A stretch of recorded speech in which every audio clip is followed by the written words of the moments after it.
there, my name is Dara and welcome to my video about Agile Development, where I'm going to share with you one of the most popular approaches to delivering projects, Agile.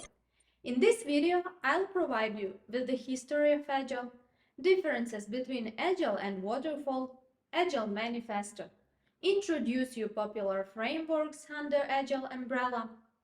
I'll cover Scrum in details and give you a brief information about Scaling Agile. But firstly, let's discuss some different scenarios in which you'd want to adopt an Agile mindset. Every project exists within organizations and settings with different cultures, business objectives, and industry dynamic. Agile is about delivering value in a world with high degrees of uncertainty, risk, and competition. It sets a team up to react as quickly as possible to new information, new market opportunities, and even new technologies.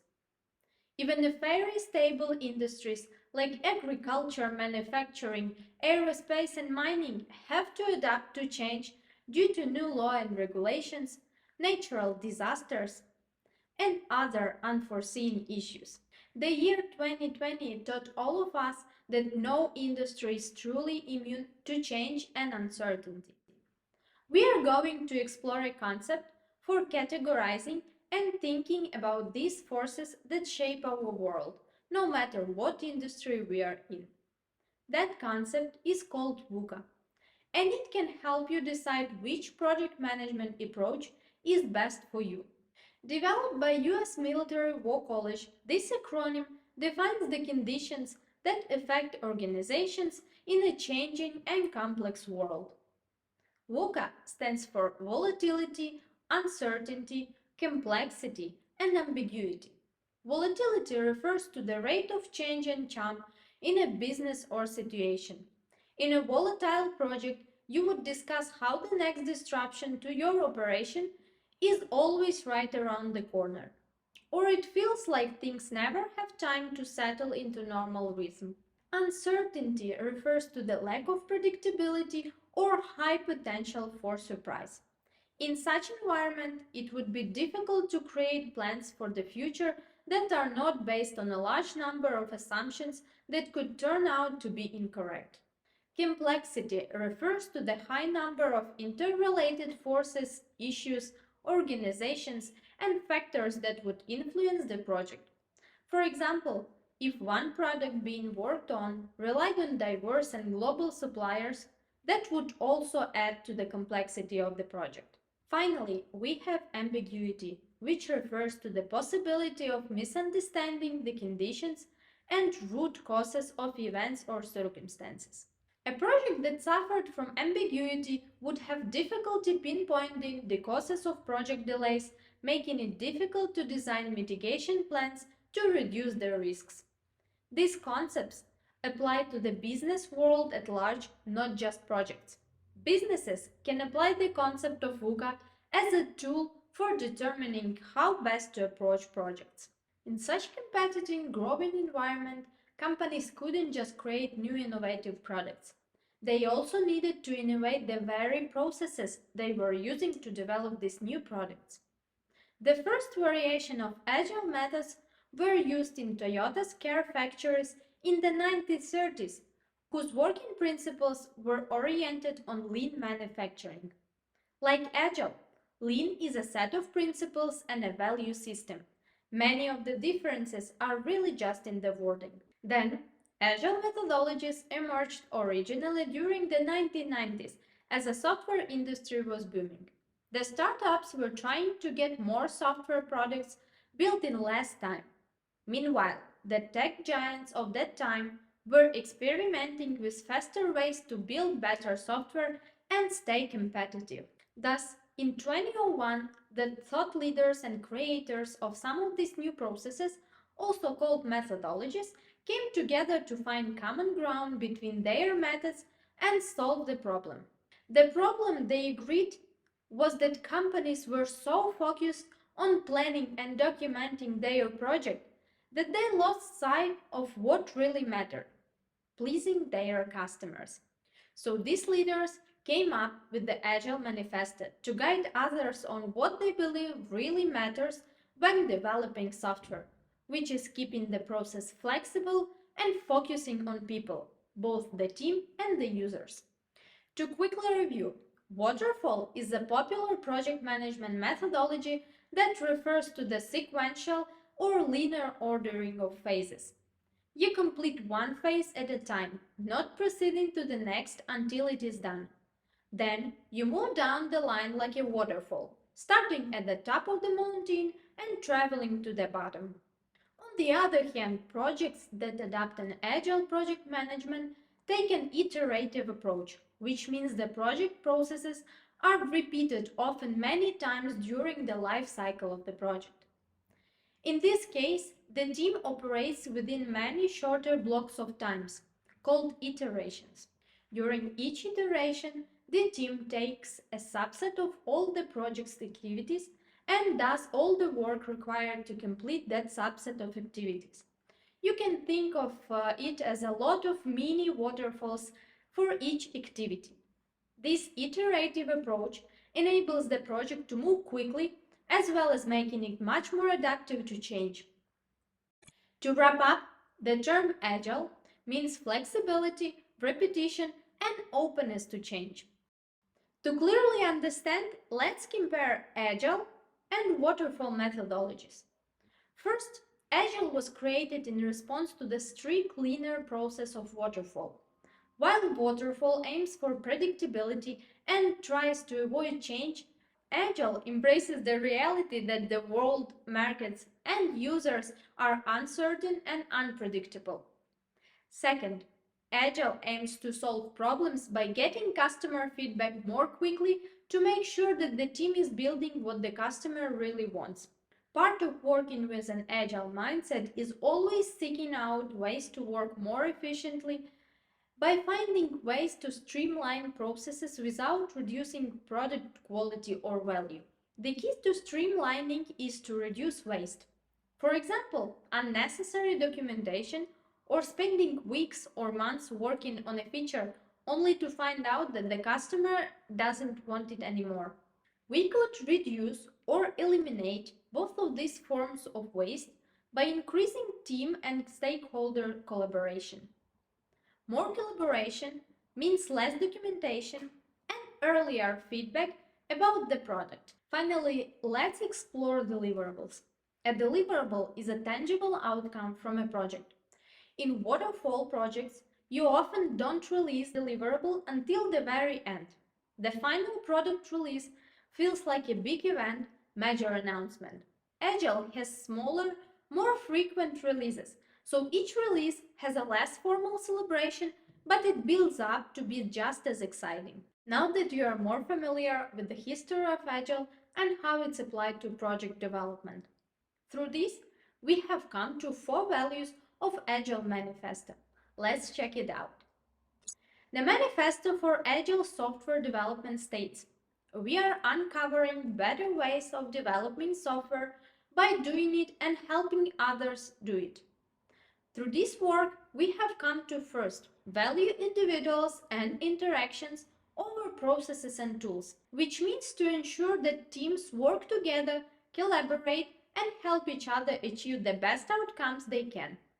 This does not mean that every team is chaotic. The value just means that processes and tools should be used to facilitate and drive good project management and improved collaboration within the team, and should never be used as a barrier to team working well with each other. The second value emphasizes working software over comprehensive documentation, meaning that team should prioritize spending time working on things that actually create value and avoid spending any more time than they really need on debating, writing, and reviewing documents. In other words, it's more important to deliver the product the customer wants than to comprehensively document the process that you used. Next one is customer collaboration over contract negotiation. In agile projects, the customer satisfaction is considered the highest priority of building a high quality and valuable product. After all, if it's not valuable to the customer, then there is little point spending time on it. Last but not least, responding to change over following a plan. This value stresses that every agile team needs to acknowledge that change is inevitable. The larger or longer and complex the project is, the more uncertainty there is. Agile still value plans, but adapt if the plans need revising at any time during the project. From the four values, a set of 12 principles were developed that reinforce the message of the manifesto and provide some additional clarity. I've grouped the 12 principles into four themes different from four values. The four themes of Agile principles are value delivery, business collaboration, team culture, and retrospectives. Let's dive in. First theme is value delivery and includes 5 principles. This theme is about delivering the work as quickly as possible so that we can get feedback and mitigate the risk that we spend too much time building the wrong thing. Also, no one gets any value from your work, including your company, until you deliver it. So the longer you take to deliver, the longer you wait to get revenue, and maybe the more time the competition has to get ahead of you. The value theme is also about simplicity, which allows a team to focus and work on the things that matter the most. Next theme is business collaboration and includes 2 more principles. Collaborating with your customers helps the team get critical business information immediately by allowing them to adjust and adapt to any new information instantly. The goal is to enable easy access between business people and developers. Remember, the first Agile value stresses individuals and interactions over processes and tools. The principles in this theme reflect that value. Team culture emphasizes creating an effective team culture that is inclusive, supportive, and empowering. Having an effective team culture is essential to a project's success, and team works best when they feel like their input is valued. The last principle stands alone in these themes, and I'll read it aloud. At regular intervals, the team reflects on how to become more effective, then tunes and adjusts its behavior accordingly. This one sits on its own because it is worth mentioning how important it is for agile teams to continuously learn and adapt to what's working and what's not working for them. We've officially finished discussing the Agile Manifesto. What's great about Agile is that it gives us these values and principles and also let us find the right balance in between them and create your own atmosphere in the project. There are many popular Agile methodologies that are still around from the 90s, where Agile was invented. Agile is the foundational philosophy and mindset and can be depicted as an umbrella with different frameworks under it, which are tools that help materialize or bring that philosophy to life. These frameworks share agile values and principles but have very specific practices and applications. The most popular of them are Kanban, Lean, XP, and Scrum. So let's discuss each of them. You may have already used a Kanban board because it's the most famous feature adopted by the majority of Agile enthusiasts. Kanban is more than just a board. This is a methodology that can be applied in a very simple way like a board, or it can be used to drive the entire project. The Kanban name comes from 2 Japanese words, Ken meaning sign and Ban meaning board. The reason Kanban is so popular is that it provides transparent visual feedback to everyone who might be interested about the status of work in progress. Means that the project team only accepts a suitable amount of in-progress work. This is called the work in progress limit or WIP limit, which is decided on by the team. The reflection of Agile is that teams are both self-organizing and empowered, and they are operating in a suitable pace. The team members add new tasks to be completed only after they finish their previous task and are below the WIP limit. This approach means that once a task is started to be worked on, it becomes a priority for the whole team to get it done. By focusing on less work, the work gets done faster. This goal of trying to maximize efficiency is called flow and is a core principle of Kanban. Another agile methodology is extreme programming or XP. It was named that because it took traditional software development activities to an extreme level. The XP methodology aims to improve product quality and the ability to respond to changing customer needs. It does this by taking best practices for the development process to extreme levels. For example, one best practice is the idea of test-first development. This means testing out parts of the product before building them in full. XP features some innovative practices that are used across many agile teams regardless of the specific methodology being used. First, there is pair programming, which is when two team members work together at the same time on one task. Next is continuous integration and refactoring. This is the practice of merging product changes into a shared vision several times a day in order to get quick feedback on the quality of the code or product. Another one practice is avoid big design upfront. This relates to designing and means the design should be just enough to get started and should be continuously improved as the product evolves. And finally, there is write tests, not requirements. This means that instead of writing a product requirements document and then later writing a test plan, your test plan can serve two purposes by telling the team what to build and comparing what they built to what was supposed to be built. One more framework is Lean methodology. It consists of 5 principles that serve as a recipe for improving project outcomes. They are define value, means identifying and focusing on what the customer wants and including the customer in the process. Map value stream means mapping out the processes or stream, including all the steps involved in producing value for the customer. It also means challenging any steps that can be considered wasteful or unnecessary. Create flow means ensuring the product flows through the value stream efficiently, continuing to eliminate waste throughout the cycle. Establish pull. The idea is to make the process as smooth as possible, so that the customer can pull on the product at any time and you'll be able to present what you've been working on or add a new feature request. Pursue perfection. This means pushing your team to continuously improve the first 4 process steps. Awesome! Now we know more about some methodologies that are considered agile. But there is one which is the most popular framework of Agile, Scrum. And I'm going to talk about it more deeply.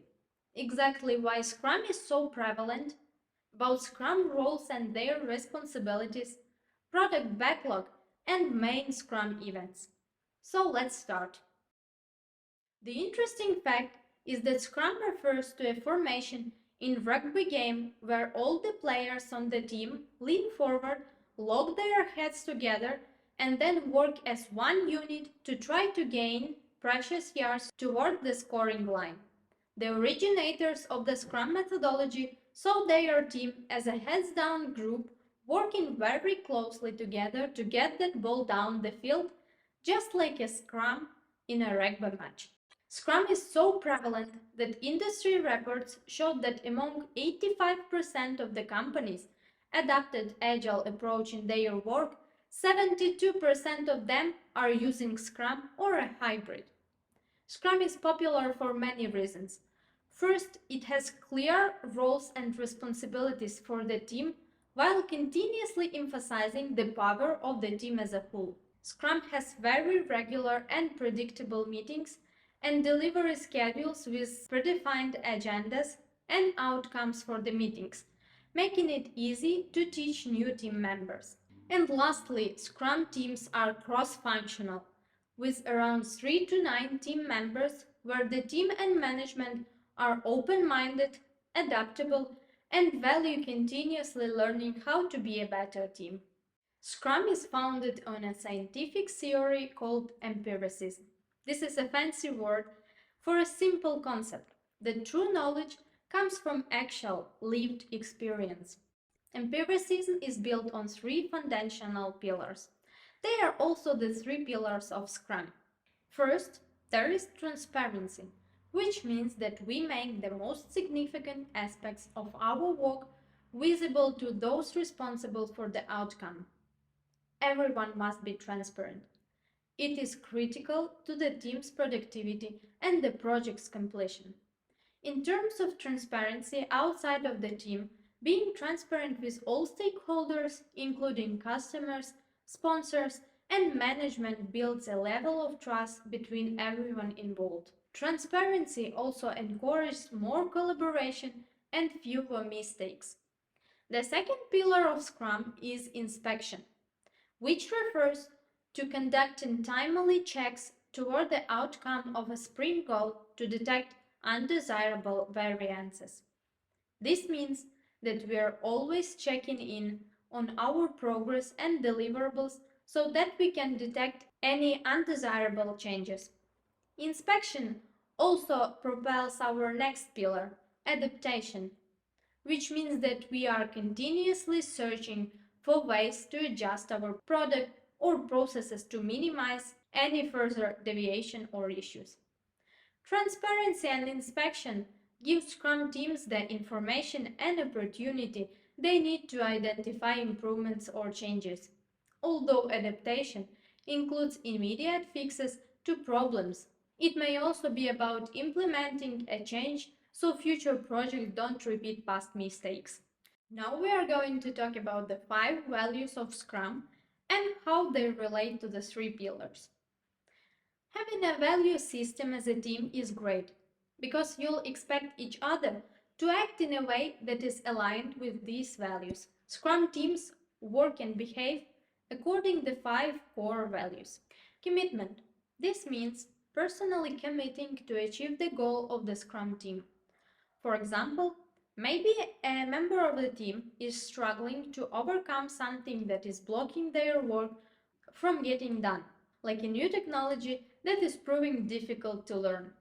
In this case, another team member who is familiar with the technology can put their own work aside to step in and help their teammate learn the technology. The second value is courage. Scrum team members must have the courage to do the right thing and work on tough problems. In any project, there is a body of work that needs to get done. Some of the work will be relatively simple and some will be complex with many risks. An example of courage includes taking on a hard task that you know will require you to learn a new skill. Third, there is focus. This refers to everyone focusing on the necessary work within the sprint and the overall goals of the Scrum team. For example, a team member is working on a solution that involves a new technology and is very difficult. Allowing that team member to focus on that difficult yet necessary part of the solution is key, and their teammates help get it across the finish line. Then there is openness. For Scrum to work, the teams and its stakeholders agree to be open about all the work and the various challenges that come with performing their work. Openness is essential to a productive Scrum team. In order to gather data, team members must be willing to share their observations and experiences. The fifth and final Scrum value is respect. Team members should respect the opinions, skills, and independence of their teammates. When you respect the independence and contributions of others and feel respected yourself, you're more likely to listen and hear any feedback. This is crucial in making the product or business as successful as possible. In order for a team to bring the 3 pillars of Scrum to life, they must act in accordance with the 5 Scrum values. For example, if a team aims to achieve transparency between themselves and stakeholders, they need to be open to sharing information, while still having the focus on share the most relevant information.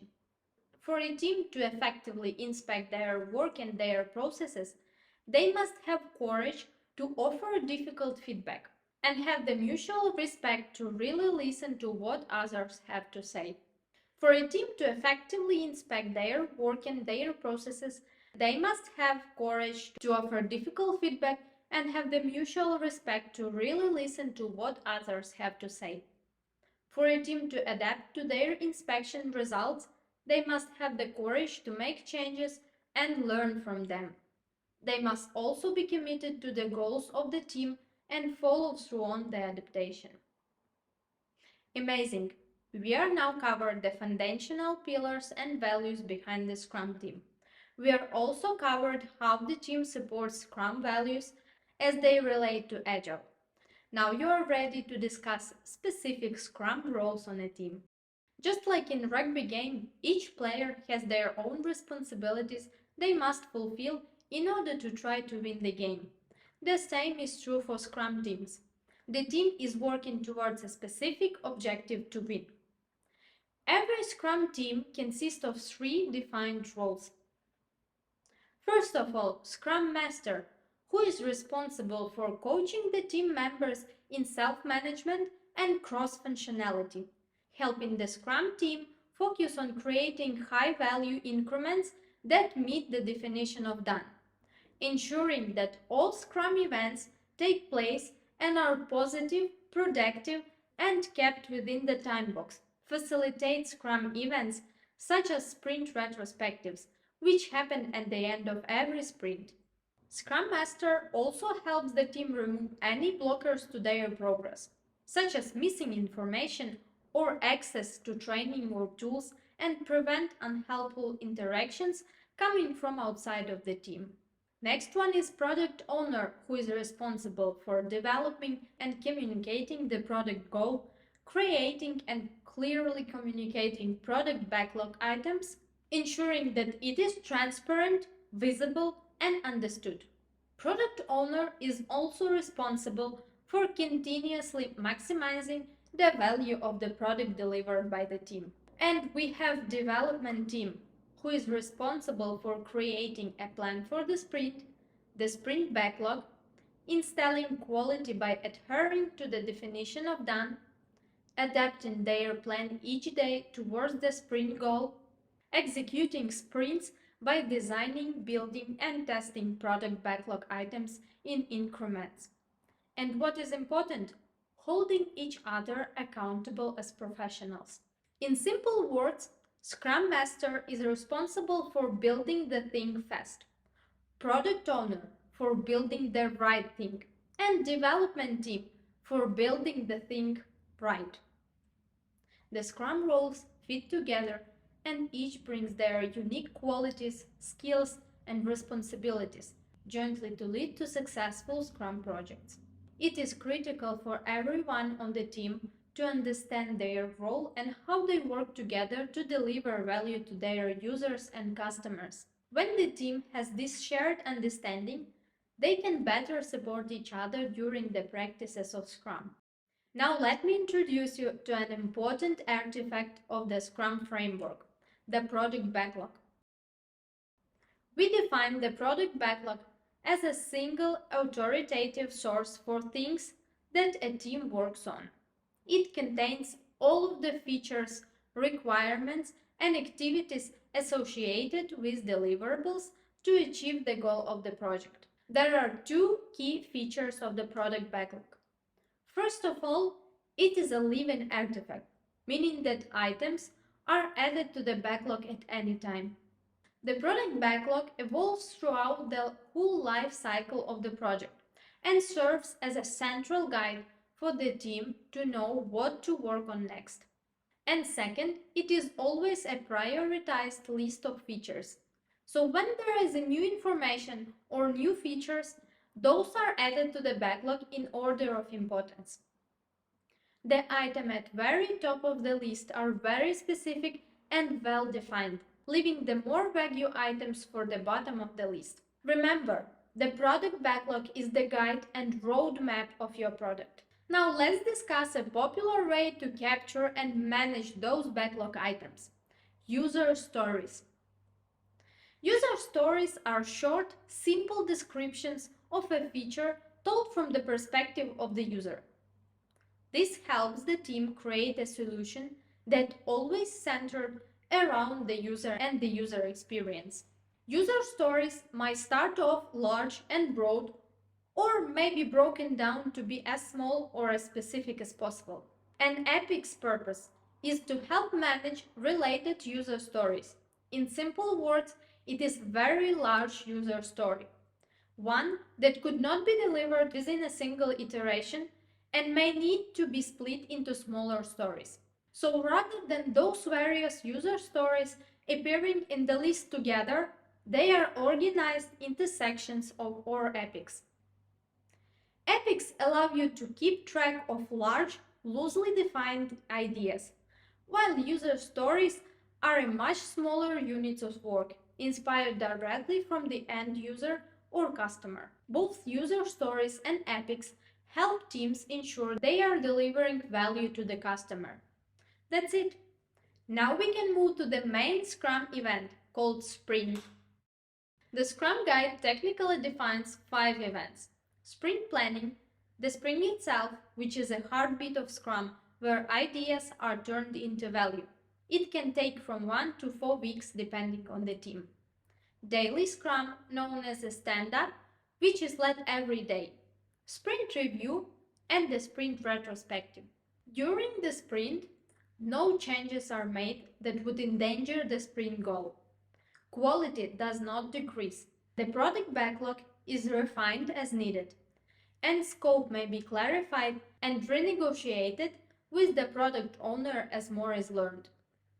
Sprints enable predictability by ensuring inspections and adaptation of progress towards a product goal at least every calendar month. When a sprint's horizon is too long, the sprint goal may become invalid. Complexity may rise, and risks may increase. Shorter sprints can be employed to generate more learning cycles and limit risks of cost and effort to a smaller time frame. Each sprint may be considered a short project. Sprint could be cancelled if the sprint goal becomes obsolete, and only the product owner has the authority to cancel the sprint. The first event within the sprint is sprint planning. It sets your team up for success for the next 1 to 4 weeks, depending on the length you choose. For sprints planning, the entire Scrum team comes together and meets to confirm how much capacity, meaning time, and people are available during the sprint. And then they identify what items from the backlog will be done during the sprint. This becomes the sprint backlog and ultimately the sprint goal. Next one event is a daily Scrum, which is referred to as a stand-up. It is a time for a Scrum team to synchronize and prioritize activities for the day. In 15 minutes, at the same time and place every day, each team member answers the following questions. What did I do yesterday that helped the development team meet the sprint goal? What will I do today? And do I notice any blockers or obstacles? Daily stand-ups are an opportunity to reinforce focus on the sprint backlog and sprint goal. At the closing of the sprint, the team will complete another event, known as a sprint review. This sprint event is crucial to the Scrum pillars of inspection and adaptation, and demonstrate the values of openness, courage, and respect. The sprint review is a meeting with the entire Scrum team where the product is demonstrated in order to determine which aspects are finished and which aren't. Feedback and adjustments might be made right there in the meeting. Everyone has a voice, leading to a shared sense of ownership of every aspect of their product launch. Furthermore, the team learns about how their teammate does their job, leading to greater trust and understanding between team members. The last one event is Sprint Retrospective, which is an essential meeting for up to 3 hours for the Scrum team to take a step back, reflect, and identify improvements about how to work together as a team.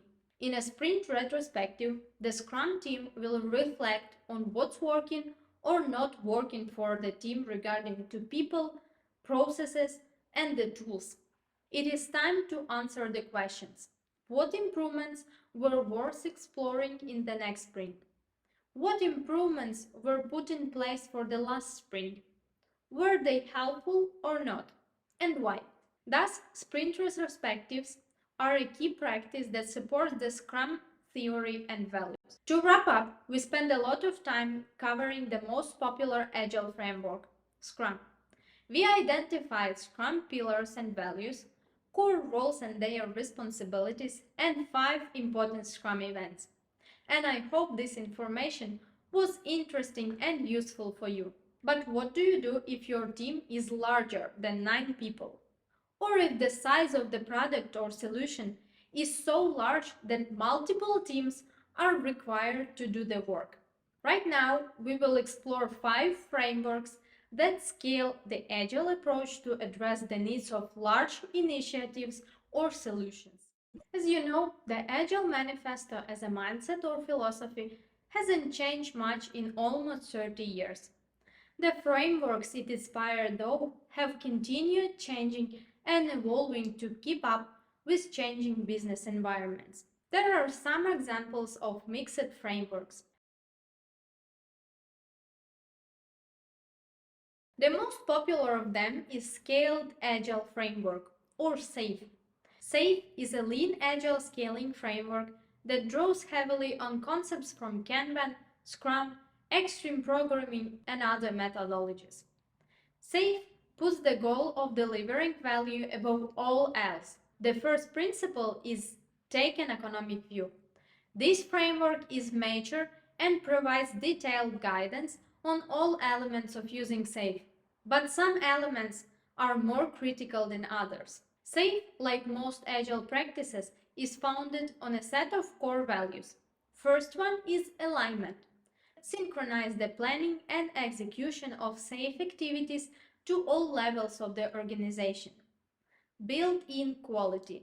Build quality into all stages of solution development.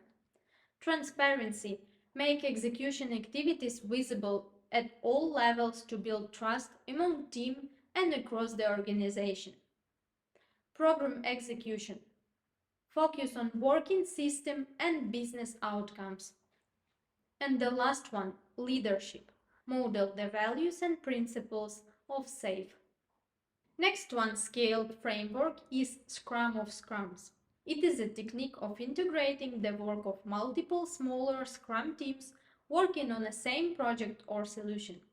Coordination among teams is critical to ensuring the deliverables from each team can be integrated into one larger, cohesive deliverable. Beyond the very basic guidelines, there is no official framework or methodology to implement Scrum of Scrums. It assumes that teams have a good working understanding of Scrum and are able to apply the scaling principles to how they work.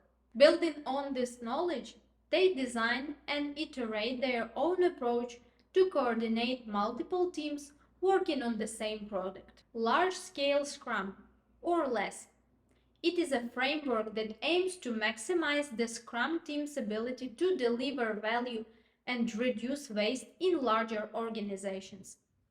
LESS grew out of more than 600 experiments that expanded the practice of Scrum to larger groups. LESS includes 10 principles for applying the value, elements, and overall purpose of Scrum across the organization. These principles were designed to create more customer and collaboration-focused teams. LESS teams prioritize working, transparency, and customer needs. Disciplined Agile delivery. It is a hybrid approach that combines the strategies from various Agile frameworks, including Kanban, LESS, Lean development, extreme programming, agile modeling, and more. That guides people through the process-related decisions that frameworks like SAFe and Scrum of Scrum leave open. That helps you develop a scaled agile strategy based on context and desired outcomes. It is organized into four layers. First one, foundations, that discusses the principles, guidelines, agile concepts, roles and team structure definitions, and way of working. Next one, disciplined DevOps ensure that solutions are delivered to customers effectively and safely, with data and security management always at the forefront. Next one is value streams that ensures the solutions are aligned with the organization's business strategy, connecting customers, sales, and portfolio management to the framework. And the last one, disciplined agile enterprise, which connects the industry marketplace with corporate governance and larger enterprise activities. And the last one for today, but indeed fascinating, Scale Agile framework. Because of their flexible approach, Spotify is known in the agile project management field for setting the standards pretty high. The Spotify model encourages innovation, collaboration, and productivity while maintaining autonomy, quality, and necessary communication. It does so by using a unique organization system that features squads, tribes, chapters, and guilds. The value of Spotify's approach to scaling is not in team names, but in how they develop practices that support it and serve their organizational culture. The key takeaway from this video is to be inspired by any of this model, but don't emulate it. Each team requires differences in their workflow and systems. It is never a good idea to try to copy-paste an exact model to your team just because it worked for another team. The real power of Agile comes from not only adapting certain processes or strategies, but also from adopting a certain kind of mindset, Agile mindset. We covered a lot of material that I hope you'll find useful to your growth and effectiveness. If you are interested in more detailed info about Scrum, Agile, and hybrid frameworks, please follow the links below the video. And thank you for your attention.